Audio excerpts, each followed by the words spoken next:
What's up, guys? Welcome back into the channel. If you are new, thank you for stopping in. So we are up here in the big shop. Sorry if it echoes. So we just got the floor painted about 2 weeks ago. Looks great, as you can tell. I've washed quite a few vehicles in here. I've done quite a few details and stuff. Holding up nice. But that's not the topic of today's video. Today's video is, we actually got the 98 up here. As you can tell, it's right here in all its glory. The new front bumper, there's no more rust. As you can tell, rockers, cab corners are all in. It is in just primer. We got to get this fender off. It's pretty much just this. That's all that on there. Obviously, on this model truck, it doesn't have the third door. It's just the extended cab. That's the way the 25 or the 3/4 ton and 1 ton trucks were. Obviously, the 1/2 ton trucks, you had the third door here that would open. We don't have that. But no, all that's on here is obviously this fender, and that's it, because we are doorless and fenderless on this side. So we're gonna get started on obviously doing the body work and everything on this thing very soon. But first, before we do that, I have to get the truck bed up here, get it unloaded. I'm actually gonna be flipping it over on that little dolly I made over there, because I have to replace the rails that run across, that sit on the cross member or the frame members here. So I'll be doing that. I actually built that for a Jeep tub, so it was a little bit lower and stuff. But we're gonna use it for the truck bed. But yeah, we also have the front bumper, new front bumper right there, and the new rear bumper right here. I got rid of the D.M.I bumper on it, just because that was really big and heavy. I couldn't run like a drop hitch or anything like this.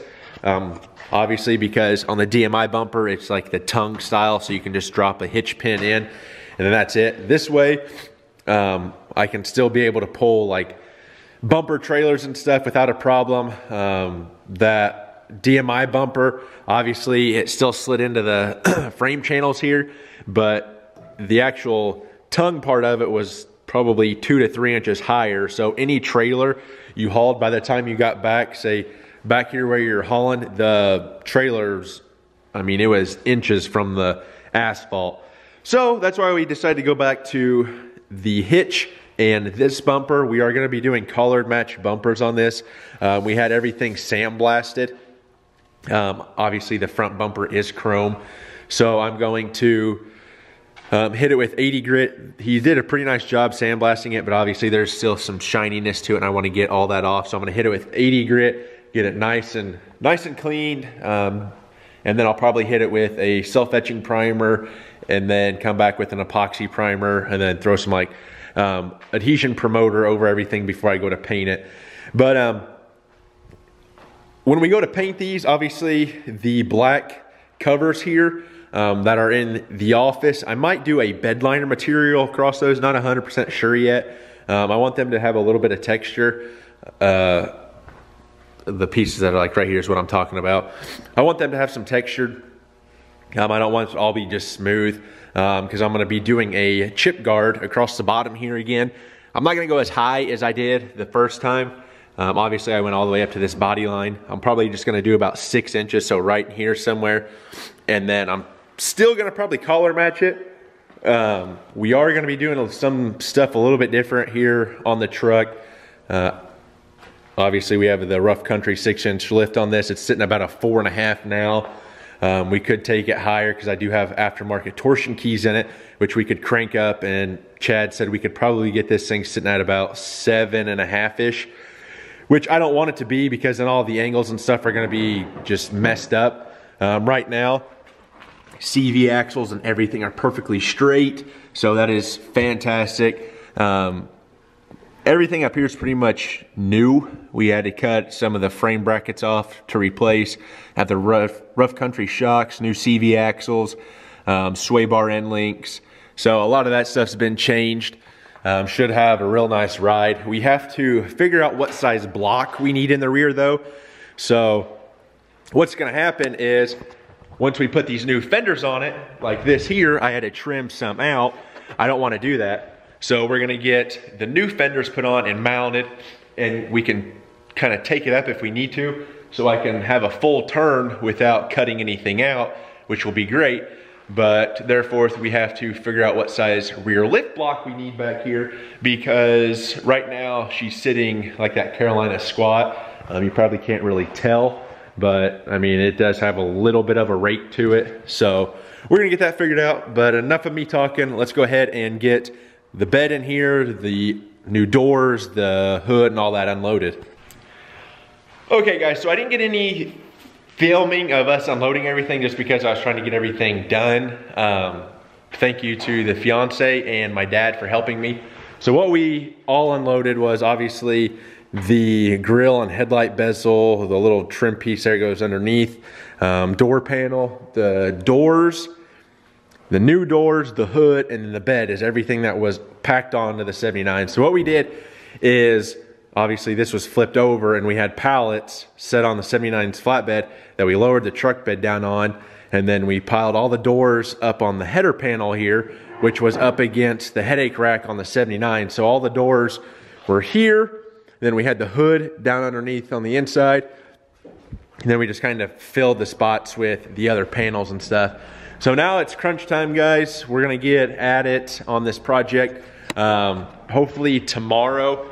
I did order all new cross member pieces here because this is a new to me bed. It's in pretty good shape. I got it for $200. I'm gonna have probably 500-ish, I'd say, in it by the time I'm done. I bought all new cross members for it. Obviously you can tell that this cross member is gone. This one's got some stuff there. Like, they're not terrible other than this one. This one here is solid.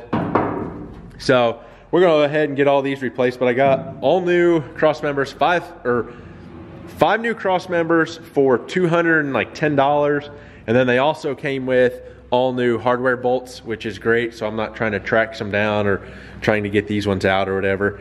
But no, all we'll do is grind off the spot welds on these, break them. I'll probably take a Sharpie and kind of outline it so I know where the new one's supposed to go, and then we'll just drill holes in the new one, weld her on there. We'll get this filler neck taken out because I do have a new filler neck for the tank. It's actually over there in the black bag.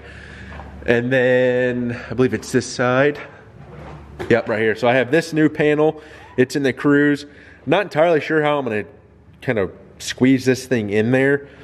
Obviously I'll have to unbolt it here, undo that little bolt, and then it's spot welded. Oh, focus. So we have a spot weld here. We have one here, there. So they just kind of go. So I'm gonna draw those spot welds out, and I believe there's some welds, yeah, spot welds through there that I'm gonna drill out. And I'm gonna hope I can kinda, I don't know if I'll be able to slide it out one way or the other, or if I'll be able to like pop this side out and just spin it out. We'll figure something out there.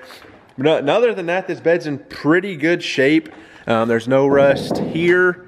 Obviously we sandblasted the bottom side of it. There's a couple little dings in it. I believe they're on the other side. There's one here. I'll have to pop out, but no big deal. I can take a hammer and smack it on the bottom. This is the big one right down here. I'll just take a hammer and kind of beat it out. Beat this out as good as I can, and then we'll do a little body filler here, block it straight. I am going to be doing that chip guard, so I'm not too concerned how straight it is because that chip guard will hide a little bit. But there's one dent, yeah, right here in this body line, which I'm just going to hopefully do a little filler work and get that straightened out. But other than that, this thing is almost perfect. There's no rust on this side. In here all looks great. So all the doors are good other than these doors down here. I'm glad I'm replacing them because the bottom is just rotted off. It's gonna be fun taking my door handles, swapping everything over, because I have new door handles in here and in that one. So we'll be taking all this stuff out, moving it all over to there, and yeah, it's gonna be a fun process. Definitely gonna have the fiance to help me on that one because I don't wanna do that myself. But anyway, guys, that's gonna do it for this video.